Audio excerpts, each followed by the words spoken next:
Direction la Côte d'Ivoire, le président du mouvement Génération et Peuple Solidaire Guillaume Soro s'en prend à Chris Yapi. Pour plus de détails, après le générique.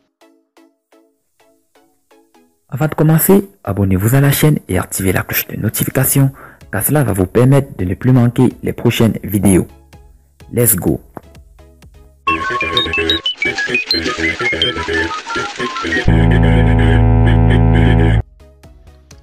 Guillaume Soro est aujourd'hui un farouche adversaire d'Alassane Ouattara. L'ancien président de l'Assemblée nationale exilé en France s'est déterminé à chasser le RHDP du palais présidentiel en empêchant l'actuel du chef de l'État de briguer un troisième mandat. Selon des rumeurs, le député d'Iferké aurait créé un avatar sur les réseaux sociaux afin de mener le combat contre ses anciens alliés. Cela fait bientôt un an que Guillaume Soro a entamé un exil forcé à Paris. Le leader des Soroistes jadis proche d'Alassane Ouattara a pris ses distances vis-à-vis de l'actuel pouvoir. Le député d'Iferké a refusé de rejoindre le rassemblement des oufoutistes pour la démocratie et la paix comme lui demandait le président ivoirien. Oui, j'ai choisi de ne pas m'engager au sein du RHDP unifié. Ainsi, je n'ai point pris part au congrès ordinaire du 26 janvier dernier au stade de Félix Houphouët-Boigny. Grave erreur, ont tout fait de clamer certains de mes compères. Mais voyez-vous, je suis homme à en croire plus au jugement de l'histoire qu'au jugement des hommes, a lancé Soro Guillaume lors de son discours de démission le 8 février 2019. Depuis, les relations entre l'ex-chef rebelle ivoirien et son ancien mentor se sont détériorées. Guillaume Soro, visé par un mandat d'arrêt international pour tentative de déstabilisation de l'État, a été condamné par accoutumance à 20 années de prison ferme.